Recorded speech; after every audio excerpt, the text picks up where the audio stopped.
Assalamualaikum warahmatullahi wabarakatuh. Kami dari kelompok 5 ingin mempresentasikan materi mengenai diazotasi. Untuk anggotanya yaitu ada Aldi Saputra, Atikah Sarana Sution, Linawati yaitu saya sendiri, dan Zulfa Huriyatu Zakiyah. Langsung saja untuk materi yang pertama akan dibacakan oleh saya sendiri. Pengertian diazotasi. Apa itu diazotasi? Metode titrasi diazotasi disebut juga dengan nitrimetri, yakni metode penetapan kadar secara kuantitatif dengan menggunakan larutan baku natrium nitrit. Reaksi diazotasi adalah reaksi antara nitrit dengan senyawa yang memiliki amin aromatik primer. Dalam suasana asam akan membentuk garam diazonium. Materi selanjutnya akan dibacakan oleh Zulfa. Terima kasih. Baik, terima kasih kepada Linawati. Di sini saya akan menjelaskan tentang hal yang perlu diperhatikan dalam titrasi diazotasi. Yang pertama, di sini ada suhu. Pada saat melakukan titrasi, suhu ini harus berada antara 5-15 derajat Celcius. Walaupun sebenarnya pembentukan garam diazonium ini berlangsung pada suhu yang lebih rendah, yaitu 0-5 derajat Celcius. Pada temperatur 5-15 derajat Celcius ini digunakan KBR sebagai stabilisator. Titrasi tidak dapat dilakukan pada suhu tinggi karena HNO2 yang terbentuk akan menguap pada suhu yang tinggi, dan garam diazonium yang terbentuk akan terurai menjadi fenol. Yang kedua ada keasaman.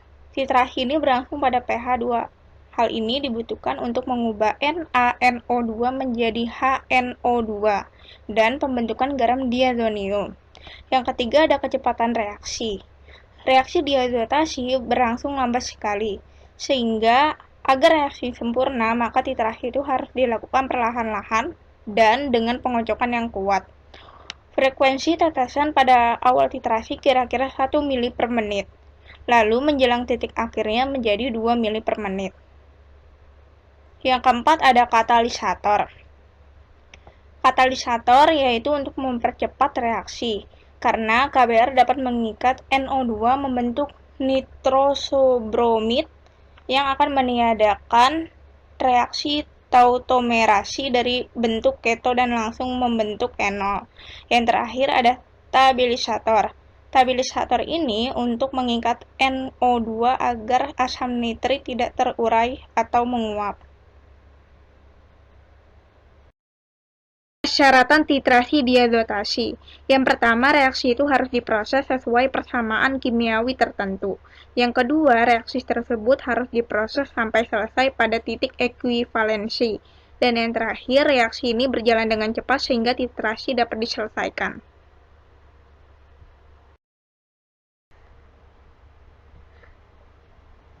Jenis reaksi diazotasi. Yang pertama di sini ada reaksi diazotasi antara sulfanilamid dengan asam nitrit. Yang kedua ada reaksi diazotasi pada analisis suksinil sulfatidol. Yang ketiga ada reaksi diazotasi pada analisis kloramfenikol. Prinsip reaksi nitrimetri. Prinsip titrasi nitrimetri adalah reaksi diazotasi, yaitu yang pertama ada pembentukan garam diazonium dari gugus amin aromatik primer. Contoh zat yang memiliki gugus amin aromatik primer adalah benzokain. Contoh zat yang memiliki gugus aromatik sekunder adalah paracetamol dan fenacetin. Contoh zat yang memiliki gugus nitroaromatik adalah kloramfenikol. Yang kedua adalah pembentukan senyawa nitrosamin dari amin alifatik sekunder. Contoh zat yang memiliki gugus amin alifatik sekunder adalah natrium siklamat. Yang ketiga, pembentukan senyawa azo dari gugus hidrasida. Contoh zat yang memiliki gugus hidrasida ini adalah INH.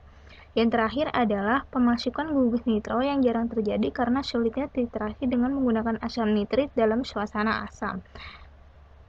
Reaksi diazotasi tidak stabil dalam suhu kamar, karena garam diazonium yang terbentuk mudah terdegradasi membentuk senyawa fenol dan gas nitrogen, sehingga reaksi dilakukan pada suhu di bawah 15 derajat Celcius. Untuk mendapatkan suhu di bawah 15 derajat Celcius dapat dilakukan dengan merendam Erlenmeyer yang berisi sampel dalam bejana berisi batu es.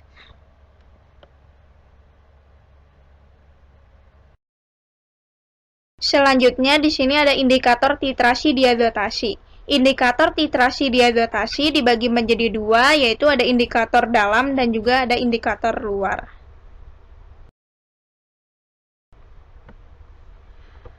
Indikator luar. Indikator luar yang digunakan adalah pasta kanji iodida, atau dapat pula menggunakan kertas kanji iodida. Ketika larutan digoreskan dengan pasta atau kertas, adanya kelebihan asam nitrit akan mengoksidasi iodida menjadi iodium. Dengan adanya kanji atau amilum akan menghasilkan warna biru segara. Indikator kanji iodida ini peka terhadap kelebihan 0,05 sampai 0,10 mili natrium nitrit dalam 200 mili larutan. Selanjutnya, materi ini akan disampaikan oleh Atikah. Kelebihan dan kekurangan indikator luar. Kelebihan indikator luar untuk beberapa zat lebih tepat dipakai karena perubahan warnanya lebih jelas. Kekurangan indikator luar yang pertama adalah cara kerjanya tidak praktis, yang kedua adalah terlalu sering menguap menyebabkan adanya kemungkinan zat terbuang, yang ketiga titrasi harus dilakukan pada suhu di bawah 150 derajat Celcius, yang terakhir harus diketahui jumlah volume titran yang dibutuhkan. Metilen biru sebagai pengkontras warna sehingga pada titik akhir titrasi akan terjadi perubahan dari ungu menjadi biru sampai hijau tergantung senyawa dan senyawa yang dititras. Secara potensiometri, metode yang baik untuk penetapan titik akhir nitrimetri adalah dengan menggunakan elektrode kolomel platina dengan cara dicelupkan ke dalam nitrat. Menurut Farmakope Indonesia, titrasi diazotasi digunakan untuk menetapkan kadar. Yang pertama benzokain primakoin fosfat, yang kedua prokain HCl, yang ketiga sulfasetamid, yang keempat natrium sulfasetamid, yang kelima sulfametazin, yang keenam sulfadoksin, yang ketujuh sulfametoxazol, yang kedelapan tetrakain, yang sembilan tetrakain HC.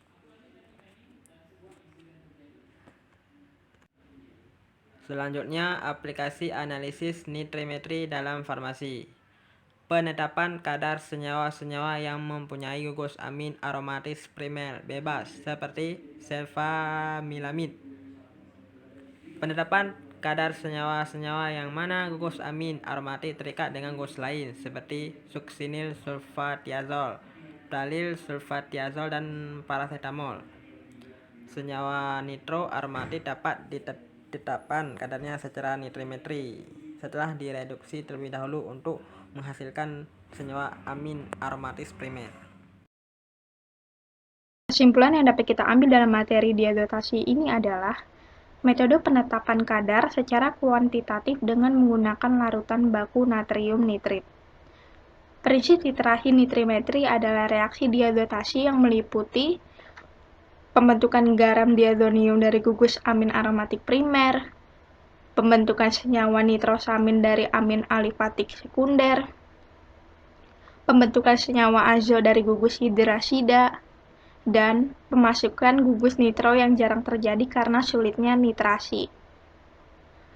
Penentuan titik akhir titrasi diazotasi dapat menggunakan yang pertama ada indikator luar, indikator dalam, dan secara potensiometri.